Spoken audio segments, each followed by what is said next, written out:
¿Cuántos están disfrutando de la presencia de Dios esta tarde? Gritan para Dios un poderoso aleluya. Gracias por tu presencia. Me siento muy contento de poder participar un día más de un culto con la iglesia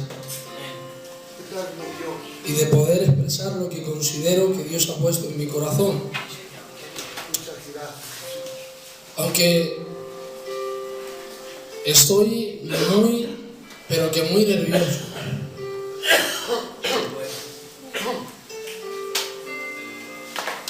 Estoy muy nervioso porque estoy a punto de predicar un mensaje un tanto comprometido. Muchas gracias por su favor de esta tarde. Y aunque es verdad que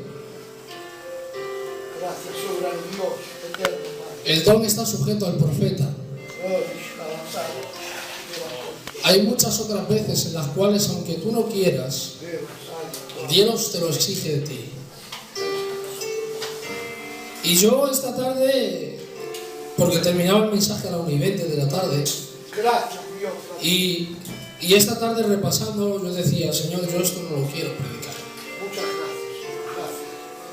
Porque tenía una idea hacia varios días, pero hasta ahora no lo había confeccionado y no lo había estudiado. Y cuando me he parado a pensar, he dicho, Señor, yo esto no lo quiero predicar. No, porque me siento como Jeremías. Dice Jeremías, ya no predico más, ya no profetizo más en tu nombre, porque cuanto más profetizo, más palos me dan. Me está sirviendo la profecía, dice Jeremías, me sirve de dolencia. Pero dice la palabra de Dios, pero dice Jeremías, dice, pero hay un fuego dentro de mis entrañas que llega a mis labios y no puedo acallar la palabra de Jehová. Es entonces cuando Dios le dice, Jeremías te he escogido para ser profeta a las naciones. La palabra profeta ahí en hebreo lo estuvimos estudiando ayer en el seminario. La palabra profeta es nabai y quiere decir como una olla a presión, no se puede sostener. Y hoy me considero un profeta nabai porque aunque no quiero predicar esta palabra, Dios está ardiendo dentro de mí un fuego que no puedo acallar la palabra de Dios. Santo eres Dios. Y es una palabra comprometida de Manolo. Amén. Porque últimamente estoy viendo 3 tipos de personas en los cultos. Y la que finaliza esta lista son las más difíciles de encontrar. Encontramos las personas legalistas. ¿Quiénes son estas? Las que consideran que todo es malo. Y siendo francos y sinceros, a los ancianos se les ha acusado mucho de ser legalistas. Y me menciono yo y sálvese quien pueda. Han dejado los ancianos la era de los jóvenes, ha pasado la era de la juventud y ha entrado el liberalismo en las iglesias. ¿Qué es el liberalismo? Que ahora ya todo vale, ahora ya nada de lo que hagamos es malo, ahora ya todo vale. Y tanto es malo creer que todo es malo, Santo es Dios. tanto es malo creer que nada es malo. Pero existen una tercera persona en las iglesias muy difíciles de encontrar. Estos son los legales. Los que tienen su legalidad basada en una ley escrita, que es la santa palabra de Dios. Y bajo esta ley se rigen, bajo esta ley actúan, hablan, saben cómo comportarse porque tienen como base la palabra de Dios. Y mire, mi cuerpo está temblando si pudieran entrar por un momento en él. Porque no hablo de legalismo, hablo de la ética, de la esencia que había hace unos años en el Evangelio. Miren, lo aclaro, prefiero a un joven con pendientes y bermudas en el culto, siendo un ser natural, que no esté convertido, porque Dios lo transformará y cambiará su forma de vestir a que esté en el mundo. Pero lo que no entiendo es cómo se ha perdido la esencia del Evangelio a unos años a esta parte. Miren, yo recuerdo una vez que bajé al culto, yo estaba recién convertido y bajé, en la ignorancia no sabía que era malo, no bajé con una... Gracias. No bajé con una bermuda, bajé con un pirata por aquí. No me tuvo que decir nada el pastor, ni los obreros. Recuerdo que los mismos ni se acuerdan. Recuerdo a 2 ancianos, el tío Manolo y el tío Jaquín. con esa confianza y autoridad basada en la legalidad de la palabra. Josué, tío, no bajes más así al culto porque queda feo. Basándose en la legalidad de la palabra les tenías que hacer caso. Y lo que no entiendo es cómo esto se está perdiendo. Sí, Señor. Necesitamos legalidad en las iglesias. Pero para esto necesitamos vivir en orden. Capítulo 8, verso 28 del libro de Mateo. Dice la Biblia: cuando llegó a la orilla, a la tierra de los Gadarenos, vinieron a su encuentro dos endemoniados que salían de los sepulcros, feroces en gran manera, tanto que nadie podía pasar por aquel camino. Y clamaron diciendo: ¿qué tienes con nosotros, Jesús, Hijo de Dios? ¿Has venido acá para atormentarnos antes de tiempo? Estaba paciendo lejos de ellos un hato de muchos cerdos, y los demonios le rogaron diciendo: si nos echa fuera, permítenos ir a aquel hato de cerdos. Él les dijo: id. Y ellos salieron y se fueron a aquel hato de cerdos. Y he aquí todo el hato de cerdos se precipitó en el mar por un despeñadero y perecieron en las aguas. Dice: y los que les apacentaban a los cerdos huyeron, y viniendo a la ciudad contaron todas las cosas y lo que había pasado con los endemoniados, y toda la ciudad salió al encuentro de Jesús. Escuchad esto. Y cuando le vieron, le rogaron que se quedara. Le rogaron que se fuera de sus contornos. El capítulo 5 del libro de Marcos relata la misma historia, pero con unos detalles específicos. Dice, por ejemplo, que eran 2000 los cerdos, en el hato de cerdos. Dice que salió el espíritu inmundo, que estaba sentado cabal, como si fuera otra persona. O sea, la Biblia, el libro de Marcos aquí dice que puso en orden la ciudad. Pero me llama un cariñoso detalle la atención. Y es que Jesús, antes de poner la ciudad de Gadaria en orden, antes de poner la ciudad, la era de Gadaria en orden, Jesús no exigió, Jesús no exigió algo que él no había hecho antes. ¿Por qué? Porque Jesús, cuando pone en orden la ciudad de Gadaria, una ciudad extranjera, la Biblia dice que una noche anterior había estado en una barca, en la barca de sus discípulos, y la Biblia dice que se levantó una tormenta la cual creía que iban a naufragar. Jesús está durmiendo, se levanta, y atención a esta palabra, dice: y Jesús, ordenando al mar y al viento que se pararan, se calmaron. Es decir, que cuando Jesús va a la ciudad de Gadaria, puso en orden esta ciudad. Pero me llama la atención algo, tío Manolo, y es esto: es que Jesús, antes de poner a Gadaria en orden, había puesto la barca en orden, había puesto el mar en orden y había puesto a sus discípulos en orden. ¿Por qué? Porque Dios se mueve en un principio de prioridades. Y Dios jamás va a ir a ordenar lo extranjero si lo de dentro, su casa, la barca está desordenada. Y Dios me hablaba y me decía que jamás podremos ir al extranjero, jamás podremos ir a lo de fuera, a ordenar lo de fuera, si nosotros estamos desordenados. Perdónenme, pero Dios actúa en un orden de prioridades. No busques ordenar lo de fuera si tu casa está desordenada. Yo como candidato no puedo exigir de los creyentes que... Yo era líder de jóvenes. Yo no puedo exigir a los jóvenes orden si yo ando desordenado. Y me baso en la confianza. El Moy, el Capi, no pueden exigir a los matrimonios tener orden si los matrimonios suyos están desordenados. Y lo digo porque me baso en la confianza. No puedo exigir como candidato que los creyentes estén ordenados si yo soy un desordenado. Porque esto Dios no lo permite. Rara ocasión deja Dios que un desordenado dé orden. Mira. Aquí. Dice la Biblia que el desordenado rey David, porque era rey, pero estaba desordenado, porque dicho sea de paso, el ser rey no te garantiza ser ordenado, el ser candidato no me garantiza llevar una vida ordenada, el ser obrero no me garantiza llevar una vida ordenada. Yo puedo ser responsable, pero no puedo llevar una vida ordenada. Y aquel rey desordenado, el rey David, escucha, da una orden. ¿Qué leche? No te preocupes. Pero dejad eso ya. Sí, deja eso, que tengo bastante malo. Las canas han hablado, dejarle. Ole de verdad. Un rey desordenado dando una orden. Gloria. ¿Cuántas veces se repite esta situación? Estoy harto de ver a los desordenados dando órdenes. Escucha, pero es que dice el rey David. Manda una orden a Urías el Eteo. Urías el Eteo era un siervo que estaba en orden. Y escucha, amén, aunque el rey desordenado dio la orden para que el Urías Eteo muriera, al final murió. Pero escucha esto. El rey manda una orden. Da una orden estando desordenado. Y mira lo que dice. Que le pongan en orden de batalla. ¿Cuántas veces se repite la historia? Por favor. Estoy harto de ver a los desordenados poniendo en orden de batalla a los que son ordenados. Y escucha. Sí. ¿El pastor es el mejor? Escucha. Aunque Urías el Eteo, siendo ordenado, murió a manos del desordenado rey David.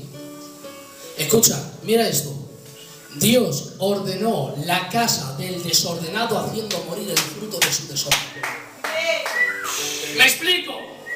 Aunque el rey David era un desordenado, aunque envió en orden de batalla para que muriera Urías el Eteo, Urías Eteo murió a manos de un desordenado, es verdad. Pero Dios ordenó la casa del rey David, que estaba en desorden, haciendo morir el fruto, el bebé de Besabé, porque la había concebido en el desorden. Porque te voy a dar un secreto: jamás Dios dejará que concibas fruto si estás en el desorden. Jamás Dios dejará que concibas fruto si andas en desorden. Puedes ser muy predicador, puedes ser el mejor de los cantantes, pero si no andas ordenadamente, Dios no te dejará concebir fruto.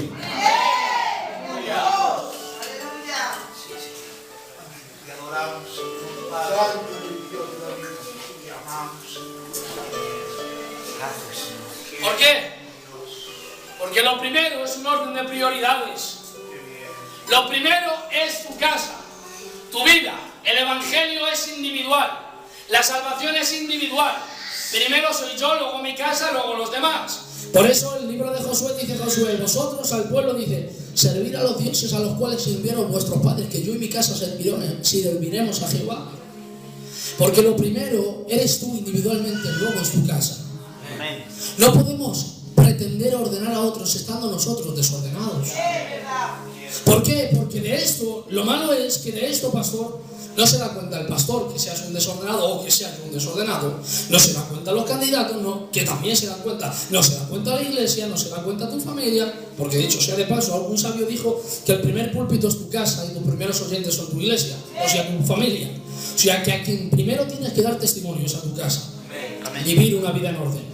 Pero el caso es que, orden. Tenemos que vivir en orden. ¿Por qué? Porque esto no solamente se da cuenta la iglesia, no solamente se da cuenta el pastor, se dan cuenta los obreros, se da cuenta el Señor. Lo malo de todo es que también se da cuenta el diablo y se da cuenta los demonios. Y como decía el otro día el Yoramis, Dios no respeta la chapa. Dios no respeta el que seas un buen predicador. Dios no respeta el que seas un buen cantautor. Dios lo que respeta es el orden en una vida. El diablo no respeta el que pueda ser un buen cantante, el que pueda ser un buen predicador. El diablo lo único que respeta y teme es una vida santa, ordenada y con fidelidad a Dios. Por eso, dice la Biblia que vienen unos hijos de un sumo sacerdote llamado Eseba. Este tenía el sacerdocio que era una alegría, ordenado. El problema es que su casa estaba desordenada. Y dice la Biblia que llegan los hijos de Seba y le dicen a un hombre con un espíritu inmundo: te conjuramos en el nombre en el que predica Pablo. Mira si estaban desordenados estos y atrevidos a dar una orden, estando en desorden, que le dicen te conjuramos. La palabra conjurar en ese versículo es rogar. Y al diablo no se le ruega, al diablo se le ordena. Amén. Y estos que estaban desordenados, te conjuramos por el nombre del que predica Pablo que salgas de ahí. Y dice el espíritu que estaba dentro de él: a Jesús lo conozco. Pablo, sí, ¿quién es? Pero vosotros, ¿quiénes sois? Dice, y balanceándose el espíritu sobre ellos, el cuerpo del espíritu que había tomado, dice, los pegó, los hizo ensangrentar y huyeron desnudos. ¿Por qué? Porque es terrible tener que dar una orden sabiendo que eres un desordenado. Porque la palabra tiene eficacia, depende de la boca de quien salga. Porque yo no puedo decir a un espíritu que es un desordenado, un espíritu inmundo, tratar de darle una orden estando en desorden, porque este que también conoce mi desorden, me pegará y saldré desnudo, quedaré tal y como soy, desnudo delante de ella. Pero ¿sabes lo que no entiendo, pastor? La comportación de los hombres de Gadara. No lo entiendo.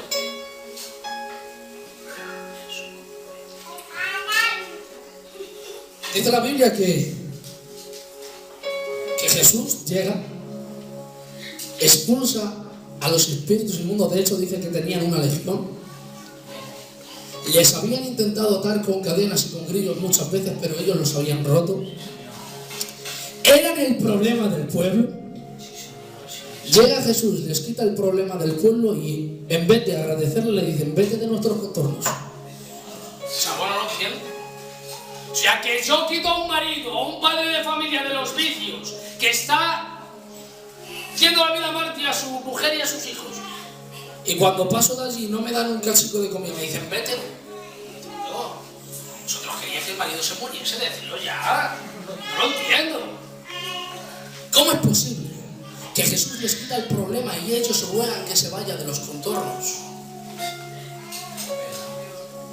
Estaban acostumbrados al dolor por temor al cambio. Aleluya. A ver si me explico. Qué bien. Qué bien. Dicen los que estudian que a Jesús le echaron de los contornos porque había aparecido un hato de 2000 cerdos, y el dueño, que era poderoso, dijo: me han matado los cerdos, pues tú también te vas. Pero párate a pensar esto, que me has llenado de gozo cuando lo he recibido, y es una cosa tan sencilla. Jesús lo único que hizo en Gadara fue dos cosas: uno, expulsar el espíritu inmundo del cuerpo, y dos, hacer morir lo inmundo. Porque según la Biblia, en el libro de Deuteronomio, el cerdo es un animal de pezuña hendida, lo cual es un animal que entra en la categoría, se llama animal inmundo. Quiere decir que Jesús lo único que hizo fue, uno, expulsar lo inmundo del pueblo, y dos, hacer morir lo inmundo. ¿Sabes? Cuando Jesús hizo sacar lo inmundo y morir lo inmundo, aquellos hombres que estaban acostumbrados tanto a lo inmundo no quisieron la limpieza. Y hoy, por dolor, con dolor lo tengo que decir, somos semejantes a los hombres de Gadara. Acostumbrados tanto al dolor por temor al cambio que cuando llega el cambio no lo queremos. Estamos tan acostumbrados al problema que cuando llega la solución no la queremos. Tan acostumbrados al dolor que cuando llega la sanidad no la queremos. Perdónenme por la expresión, tan acostumbrados a la suciedad que cuando llega la limpieza no la queremos. Aleluya. Somos como me pasó a mí. Yo lo digo, me pasó a mí. El canapé. Llega mi padre, como yo trabajo tanto y tal, llegué y le dije: papá, comprame un colchón y tal, por lo que trabajo, ¿sabes? Y me dijo mi padre: tardan 5 o 6 días en traerlo, hijo. El primer día, para haber vivido conmigo, me estoy matando la espalda con el colchón, me está haciendo daño. Segundo día, 3/4 de lo mismo. Pero el tercer día, mi cuerpo se había acostumbrado al dolor. El cuarto día no dije nada. El quinto dormí súper a gusto, me gustaba el dolor. ¿Qué ocurrió? Que cuando trajeron hoy el colchón con el canapé de esta noche, dije: voy a gozar, voy a gozar. Esta noche duermo tranquilo. ¿Qué ocurrió? Que cuando llegó la solución al problema no me gustó porque me había acostumbrado al dolor. Y hoy en las iglesias está pasando eso. Estamos tan acostumbrados al dolor que cuando llega el cambio y llega la solución al problema no lo queremos.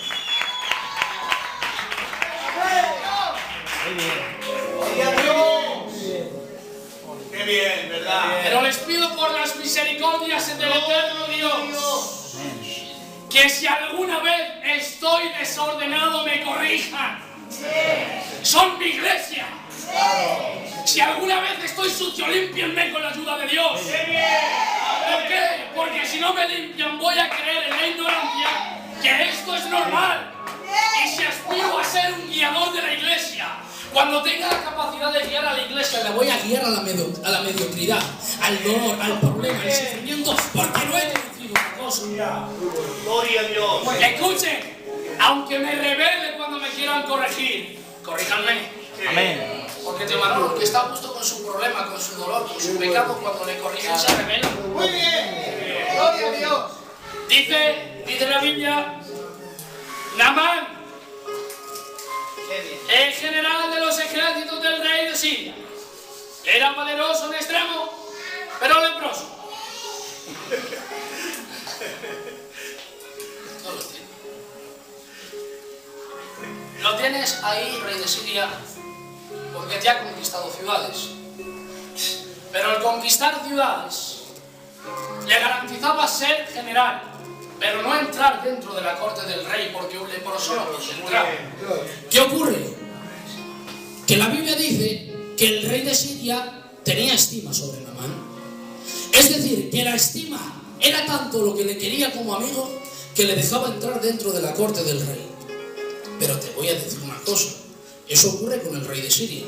No creas que con el rey del cielo vas a entrar en la corte real del cielo sin un leproso. Amén. Señor.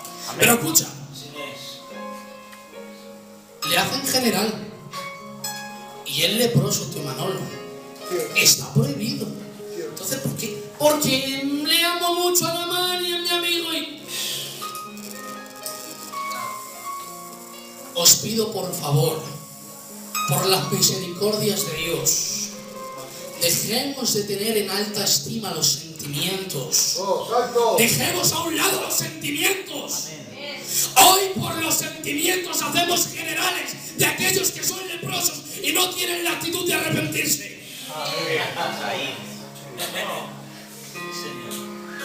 Tengamos la capacidad de diferenciar entre el sentimiento y la visión, por favor. Que Naamán, como era leproso, se rebeló. Le dice el profeta, vete a bañarte al río Jordán 7 veces y te salva, es más limpio que un bebé. Y dice el otro, ¿o los ríos de Damasco no son mejores que los de Israel? El problema es que la limpieza, para que Dios te limpie, ni la eliges tú ni la elijo yo, la elige Dios.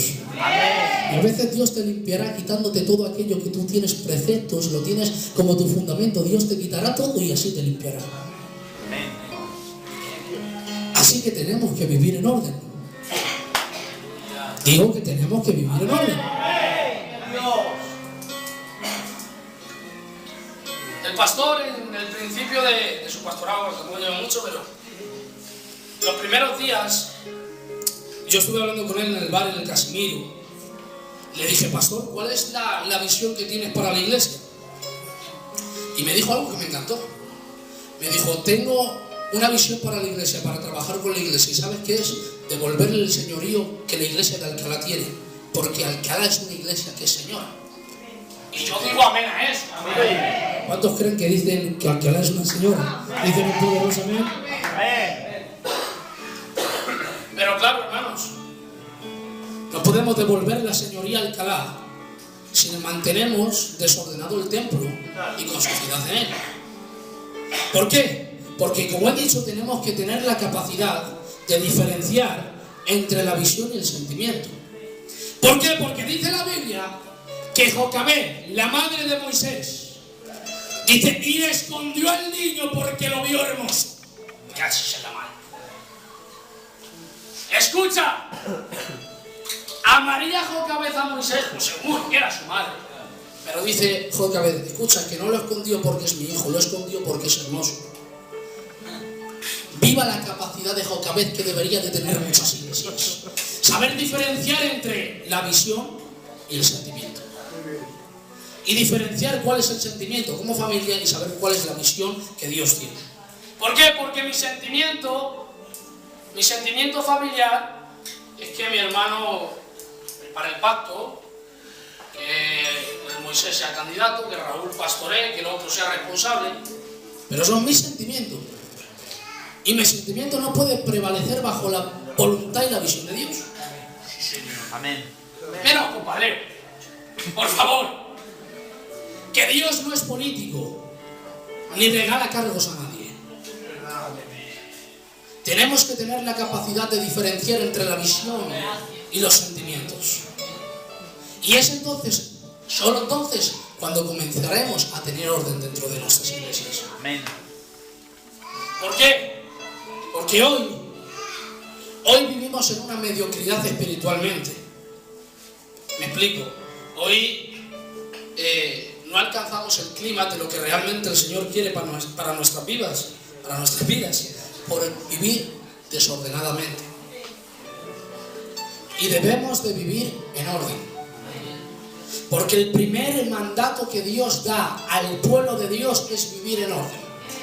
Por eso le dice en el libro de Éxodo, en el capítulo 19, verso 21 me parece, le dice Dios a Moisés, le dice, ordena al pueblo. Escucha, el libro de los Salmos dice que Jehová endereza y ordena los pasos del hombre. Porque nada se ha escrito bueno de los desordenados. Pero de los ordenados sí. De los que son ordenados como usted y como yo. Dice la Biblia en el libro de los Salmos, en el capítulo 50, verso 23, me parece, que Dios ofrece y enseña la salvación de Dios a aquellos que son ordenados. ¿Cuántos se sienten ordenados hoy? ¡Gloria a Dios! Le dan un aplauso al Señor, por favor.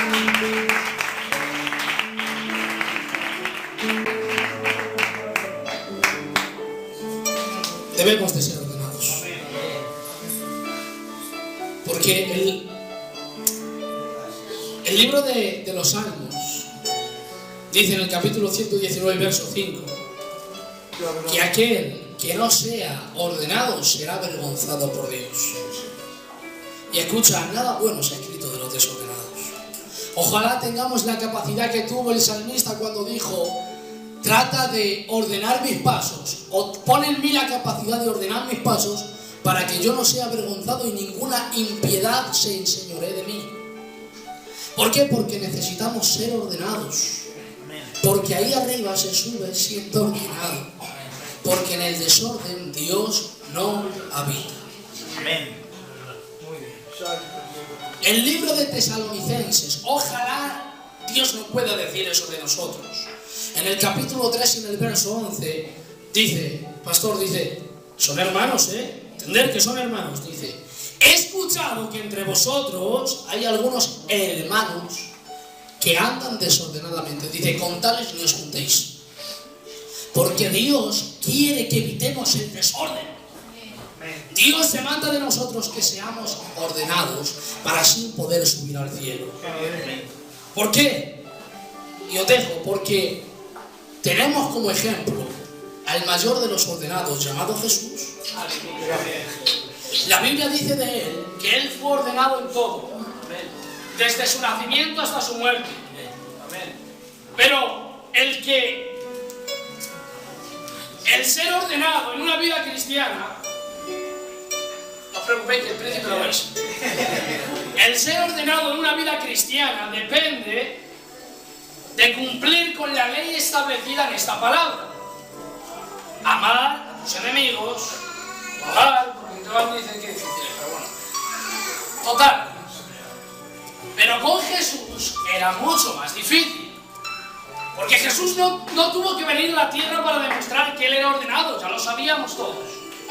Pero ¿qué pasa? Que Jesús es un caballero y cumple con toda profecía. Amén. Se hicieron 34 profecías sobre Jesús. Y si me pongo a leerlas, nos vamos a tirar una hora. Pero no la voy a leer. No te preocupes porque si no, que no vemos. 36 profecías o 34 profecías sobre Jesús mesiánicas. E irás a la serpiente, esta te herirá en el calcañar. Y escucha, tienes a un pastor para que te lo pueda decir. Y fíjate, porque esta es la santa palabra de Dios, que has cumplido todas. Amén, amén. Mira si Jesús es ordenado. Esto me llenó, es que esto me hizo llorar cuando lo vi. Jesús muere hoy. O se deja morir porque entregó su vida. Amén. Y en el sepulcro resucita. Qué bien. Y el sudario, Qué bien. Señor, pues ya te has resucitado, vete ya por el cielo.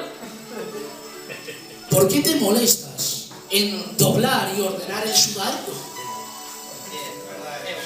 hasta en el más mínimo detalle, Él dobló el sudario, ¡Qué bien! haciéndonos entender que en todo momento de nuestra vida tenemos que vivir ordenadamente.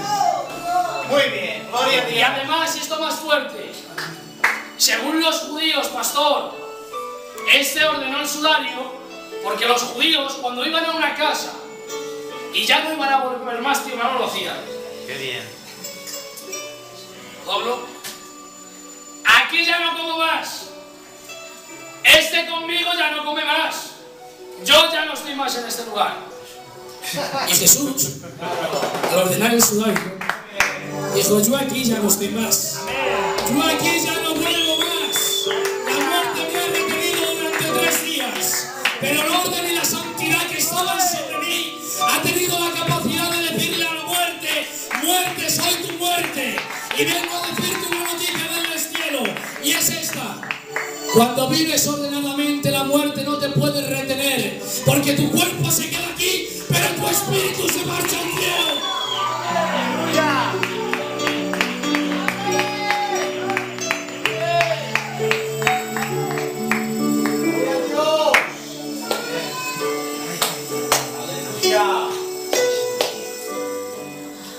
Por lo tanto, desde el principio hasta el final, vivamos en orden. ¿Por qué? Porque el Señor viene. Escucha, el Señor viene. Claro. La Biblia dice: consolad con estas palabras los unos a los otros. Dios viene. Amén. Y creo que no podemos estar en la iglesia entreteniendo con chiquitas y con mensajes de mucha fraseología, sino con lo necesario. Muy bien. Y les he predicado este mensaje y lo vuelvo a decir: yo no quería, pero Dios ha puesto una exigencia en mí, porque anoche soñé y no se lo conté a mi mujer.